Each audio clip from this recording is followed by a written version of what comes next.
Meu nome é Desirê, sou fisioterapeuta do Hospital Anchieta e neste vídeo eu vou apresentar o protocolo de recrutamento não máximo com titulação de PIP. O objetivo, então, desse protocolo, ele consiste na manobra de recrutamento alveolar para maximizarmos a homogeneidade, então, reduzir a força de cisalhamento do parênquima pulmonar. A padronização dessa manobra, ela tem a finalidade de individualizar a menor PIP para melhor driving pressure do paciente. Então, esse protocolo ele pode ser aplicado na terapia, na unidade de terapia intensiva, na unidade de terapia semi-intensiva, nas unidades de internação do Hospital Anchieta. Então, quais são os pacientes que que estão inclusos ou que têm indicação para esse recrutamento não máximo? Então, os pacientes que estão submetidos à ventilação mecânica invasiva, aqueles pacientes com SARA, o importante é identificar que o paciente com SARA extrapulmonar, ele tem um pulmão recrutável, que é aquele paciente que tem o pulmão com preenchimento intersticial ou paciente com baby lung, então SARA moderada a grave, aquele que tem a relação PO2 e FiO2 inferior a 150, e pacientes com persistência da hipoxemia. Então, todos os ajustes da ventilação mecânica já foram feitos e o paciente continua com hipoxemia. Ele também é um paciente com indicação de recrutamento.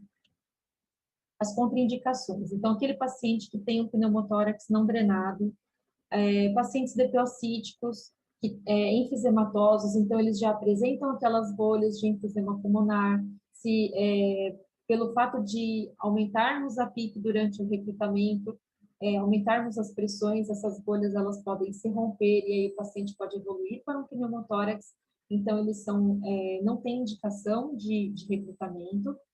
Pacientes com instabilidade hemodinâmica, então aqueles pacientes que já têm droga vasoativa mais alta, já estão fazendo uso, né, de noradrenalina alta, ou então o nipride mais alto, vasopressina, então esses pacientes que têm uma dificuldade de controle da pressão arterial, ou então que tem a ideia é que a pressão arterial mínima do paciente seja de 70 milímetros de mercúrio. E os pacientes com hipertensão intracraniana. Vou mostrar aqui para vocês, então, como que é o algoritmo desse recrutamento. Então, assim, você elegeu o paciente para fazer o recrutamento não máximo.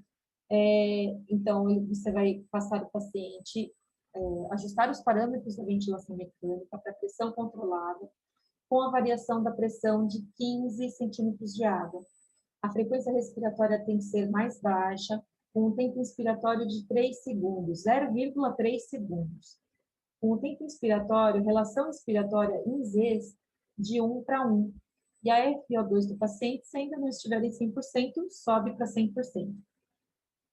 Vamos ajustar a PIP para 10 centímetros de água. Espera por 1 minuto, contadinho ali no relógio.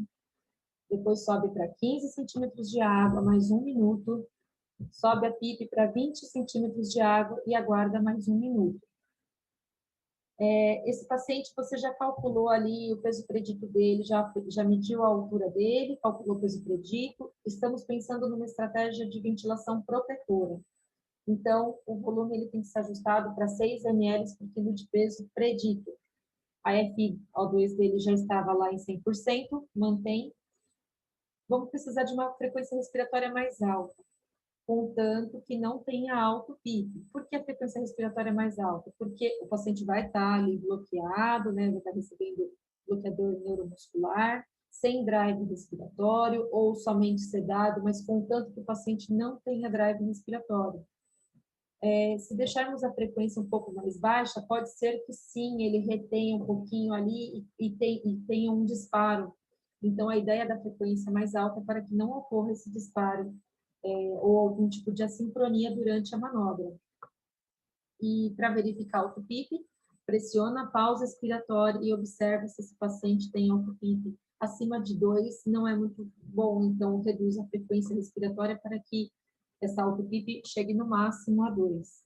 E o tempo inspiratório, relação de 1 para 2, a relação em Zs, né, que seja de 1 para 2, ou até 1 para 1,5.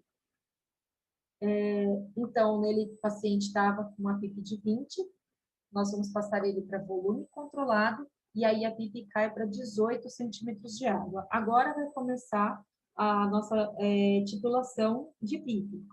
Ela é decremental, nós vamos verificar a driving pressure do paciente passo a passo aqui. A cada PIP, cada degrau que nós vamos descer da PIP, vai checar a driving pressure do paciente, a pressão platô, a complacência estática do paciente e para poder titular essa PIP. Então, assim, a pausa inspiratória para checar a driving pressure do paciente tem que ser de, no máximo, meio segundo. Por quê? Mais do que isso, existe a acomodação pulmonar. Então, a driving pressure, o resultado ali da pressão platô, o pulmão acaba se acomodando e o resultado não vai ser fidedigno. Então, para verificar a driving pressure, é uma pausa rápida, até meio segundo.